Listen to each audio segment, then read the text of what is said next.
Hey, welcome to another episode of what we're loosely calling the Matt and Fiona Show. Are we going to do that together from now on? As like an intro? Just this time. Okay. Again, we'll figure it out. We'll come up with a really good name. But my marketing people they're not holding up their end of the ball on this one.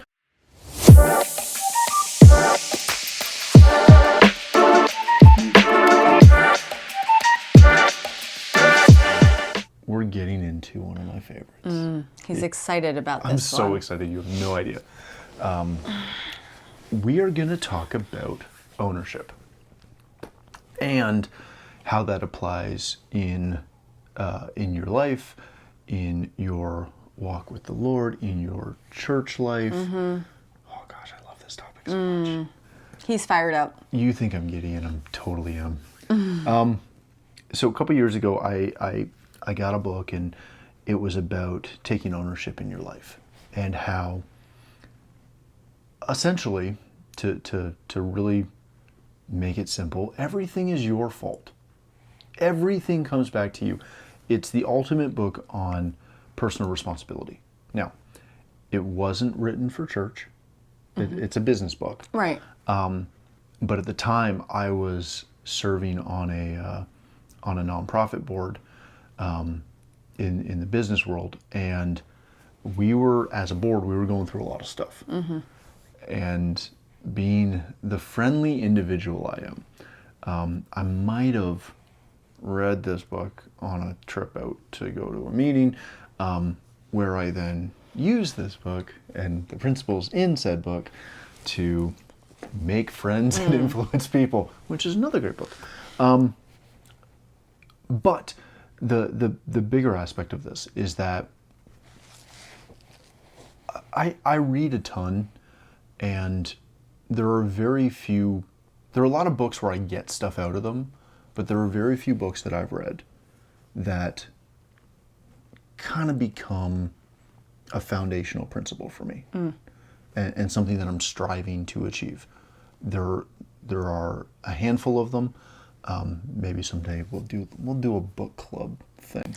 That's going to be a him thing. I'll do a book club. And go through some of the books that have just really had a huge impact on me.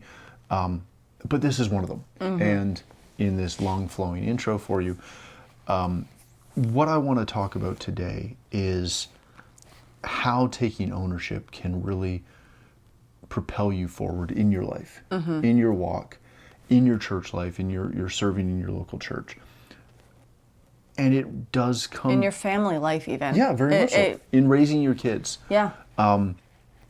The basic tenet of this is that everything you do, good or bad, comes down to you. So there is no such thing as making an excuse. And we've all seen, the ridiculous thing about excuses and the little encouraging posters, right? Of, nah, don't make an excuse. Excuses are like armpits, blah, blah, blah, blah, blah. Right. Which, if you haven't heard that one, everyone has, or excuses are like armpits. Everyone has them, and they all stink. Sorry, that's a fabulous dad joke. But again, the bottom line is, when you learn to take ownership of everything in your life, it's much easier to move forward, because again, you just don't make excuses. You don't waste time Pointing the finger. blaming other people, Right. and blaming situations, and living this sad sack kind of life of, well, I couldn't, that was in my way, I just couldn't move forward. Everything else becomes the problem. Yeah. And it gives you an excuse to hold back. And it's as simple as, and I'll use this one because it's fun, you've got to be at work at 9 a.m., right? Most people, they start their job at 9, right? And you show up at 9:05. And your boss comes in and goes, hey, I thought we were supposed to start at 9. And you do there's traffic. I was like, no, there wasn't. You didn't get up early enough. Or you went to get coffee and the line was longer. It's not the coffee shop's fault that their line was long. It's your fault. You didn't leave enough time. Right. You didn't move fast enough to get out of bed. You didn't give yourself enough buffer space. No. It's so easy to blame external circumstances for stuff. But You'll find them everywhere. Oh, yeah. If you look It's for easy. them, you can find them. But at the end of the day, when you learn to take ownership, you realize that everything comes back to you. Everything comes back to your personal responsibility. So if you've got a situation at work where people work for you, right? And maybe you've got a sales team and they didn't meet their quota this week or this month. It's really simple to be like, that Bob guy, he's not pulling his weight. Right. He's not doing his job. He's taking 2-hour lunches. Where the real thing is, if you're the manager of that sales team, it's your responsibility to make sure that that sales team has everything they need to succeed. And if they're not succeeding, what can you do? Find out why. Yeah, what can you do Right. to help them achieve that? Because again, it's not, there's a common thing of how, essentially problems roll downhill, which is a cop-out. Because Right. they shouldn't. They should roll uphill. If there's a problem and if someone's not getting something done, it's not necessarily and shouldn't be viewed as their problem. Right. It's your problem. Because if you manage them, why are you not getting it done? Well, it goes back to one of the things that you said to me early on. I mean, I'm talking probably over a decade ago. That's always just stuck with me, and I now teach it to the kids already. You'd be like, okay, we have a problem. Let's find the solution. Let's not focus on that problem. The problem doesn't matter. The problem doesn't matter, but there's a solution to the problem. What is it? And that is something that, believe it or not, that was something that that's how you always attacked things with us in the beginning when we first got married and we're going through some things. And that is now a problem that that is the situation I always give our kids. They come to me and they say, well, there's something wrong with this. And my response is, okay, let's find the solution. Which again is taking responsibility, Yes. taking ownership for that. Yeah. So, it's not easy in effect to do in your work life because it takes a Right. lot to own up to something and deal with it. I know in my business, I own the business, so everything is my fault. And when we do something well, it's because we got a great team. But when something doesn't work, the team doesn't exist. It's my fault. And it's really tough, and it is a challenge to deal with. Yeah. And like we've got a little situation right now where we've got some product that it's no longer supported, and we have clients that are upset about it. And directly, is it my fault that the manufacturer stopped supporting that? No, it's not. Right. I have no control over that. But it's my fault for not explaining to the customer earlier, as soon as we were aware of it. Right. Communicating with our clients of, hey, we just found out about this. Here's what we can do to mitigate this. Here's how we can deal with this. Right. And again, I could very easily just play the manufacturer sucks. They don't support this anymore. And that's really easy to do. Right. And most clients will be like, okay. But when I go in and I apologize and take ownership of the fact that we had heard this was coming, but we didn't communicate that with you, obviously. Or unaware of the impact of what it could be. In an early enough method, that makes us look so much better to our clients. And they appreciate that. They do. Because again, you're taking ownership of that situation. Now, to flip this for a second into the church world, because again, I see this all the time in the business world of situations where people love to defer problems to others. Right. They like to. It's a life thing. It's a supplier of this. It's a supplier of that. In the church world, I'd argue that that's even more prevalent because we don't have enough people humble opinion, taking ownership of their walk with God. Right. They want to defer that to the pastor. They want to defer the ownership or transfer the ownership of raising their children and teaching their children Oh, that's godly a big principles. One. Yeah. We didn't even preamble this one. No. To Sunday school. Yeah.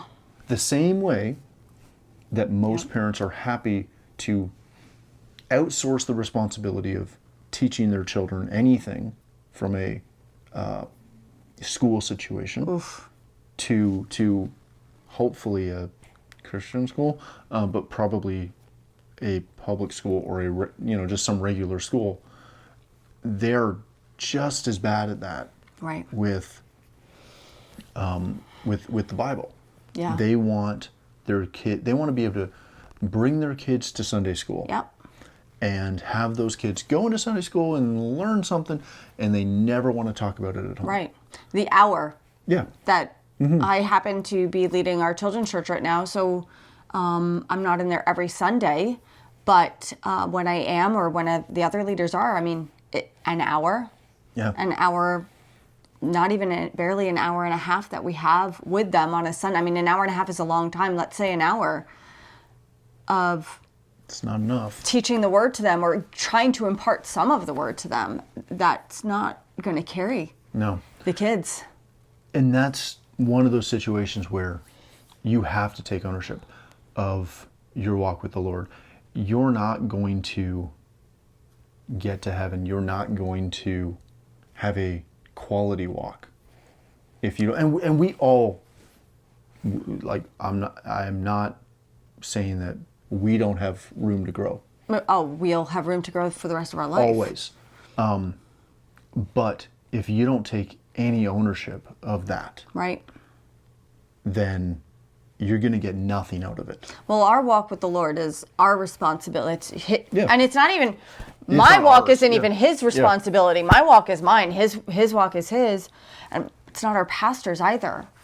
And that's something that I've seen way too much. Yeah. And again, if you don't know the backstory, I don't know. Right. But I'm a pastor's kid. I've been in church since as long as I can remember. And we've watched countless people come through the doors, show up, and try to essentially, again, give that responsibility over to the pastor. Mm-hmm. They want the pastor to pray for them. They want the pastor to lead them. They want the pastor to essentially walk their walk. Be their touch point to God and to their personal relationship. And it doesn't work like that. If you can't take responsibility, if you can't take ownership, you're not going to get real far. You're going to have an incredibly surface relationship with the Lord. Which really isn't much of a relationship. Not at all. No. Now, to take it even a step deeper, just because I want to rant about it. Go. I've heard for years, and again, I'm kind of changing directions a little bit, Go. but we're still in a church vein for a second. I've heard for years that it's really easy for me to do stuff in the helps ministry or work in, do stuff for the ministry because, well, my dad's the pastor, or you're always here, or whatever. And that's true. My dad is the pastor, and I am always there. But I've taken ownership of our church. And not in the way you think, right? It's not like I have keys and it's mine. Right. But the church is my church. It can be yours too if you attend it, but it's my church. Right. i.e., if there's garbage on the ground, I'm going to pick it up. Right. Because it's my church. If something needs to be cleaned, I'm going to clean it. Because it's my church.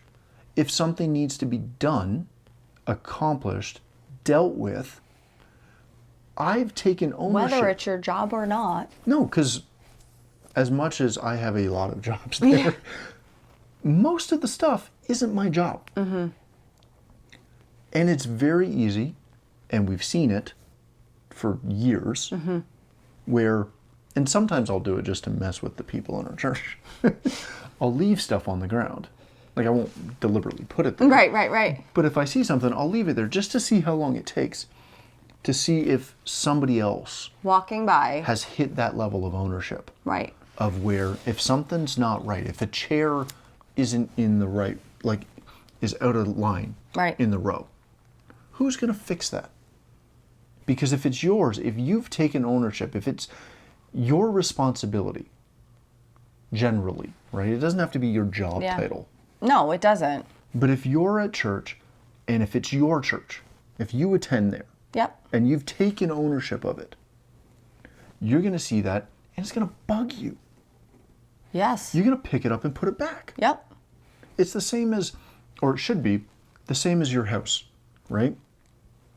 If you just cut your lawn, and in our neighborhood we don't have lawn wars, but we've got a neighbor who has a pristine lawn. Oh, yes. And I continually try to at least get close to it, and I can't. He is the envy of the We neighbors here. all try to get there.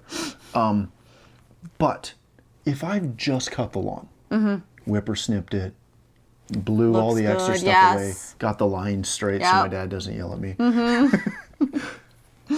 If I go out to, Home Depot or get coffee or whatever, and I come home, Right. and there's like a plastic bag that's blown onto the road. Oh, yeah. Or, sorry, blown onto the Yep. grass, the lawn. Am I going to leave that? Or am I going to go, it's not my bag. Nope, you didn't put it there. I didn't put it there. It could potentially blow away. Hopefully it will. But if I see it, if I come home and it's there, this is my house. This is my yard. Yep. I've worked hard on this. I have pride in our yard. Yeah. I'm going to go pick that thing up. Yep. So if you're... So would you. So if you're in church, and if you're a dedicated Christian, Right. and you're connected to that ministry, you're committed. It's your home. If you've taken ownership, you're going to want to make sure that all that stuff in the building and in the facility Yep. is the way it's supposed to be. Yep. You're going to help out where needed. You're going to put in the time, put in the effort. You're not because going to you're just gonna wait for take somebody ownership. else. Yeah. You're going to cycle back for a second, you're going to be involved in praise and worship. You're going to be down at the altar. You're not going to just be sitting in the pew with your hands in your pockets. Yeah. Again, depending on what kind of church you go to. Not every church has clapping. Right. I don't know which ones don't, but I'm sure there are some. But if you're in a church like ours, you typically do. You're going to be involved because you're taking ownership. You're part of that. And our pastor talks about it all the time, of when he's preaching a message, if people are involved in the message, they're a part of it. Yeah. They can participate in the message. It doesn't mean you're getting up there and sharing something or adding your 2 cents in the middle of the meeting. Don't do that. We'll stop to that. But you're there. You're saying amen. You're encouraging. Good word, Pastor. You have your eyes open because you ain't sleeping. Yeah. You're Um, present. There are all these things you do when you take ownership. Because you want to. Yeah. There's a want with ownership, there's a want to. And there's a want to participate. There's a want to make your church be the best it can be. There's a want to be involved. And without that want to, sometimes it's hard to take that ownership. But with that want to, it becomes more than just a place. They're hand in hand. Yes, they are. They work together. When you take ownership, your want to grows. Yes. When your want to grows, You take more ownership. your ownership increases. It's such a simple principle that, again, wasn't necessarily derived from like a Christian book or something, but it's something that when I read it, I saw all the parallels and went, "Ooh, that's good." Yeah, I like and that. it is, and especially in today's society, so much. I mean, and I watch it with kids. I watch it with grown-ups. Everything becomes what somebody else did, or this didn't work because of what somebody else did, or again, the whole I was late because, well, I forgot to gas last night. And a lot of times, if you're just quiet and listen, a lot of those excuses are very simple fixes. And you know they're an excuse. yes, but excuses have just become kind of the norm, and everything's been passed off to somebody else. In the schools, I mean, that's a whole other story, but I mean, you're scared to fail kids. So kids barely have to do assignments anymore. They are not required to take ownership for their schooling anymore because they're going to get what they don't deserve. People decide they just don't want to show up for work one day. Well, we talked about quiet quitting. Yes, right? yeah, we did. Absolutely. And that's Which, very again, parallel to this. Is the opposite, the complete opposite Of taking ownership. Yeah. And it is one of those things, you will be amazed at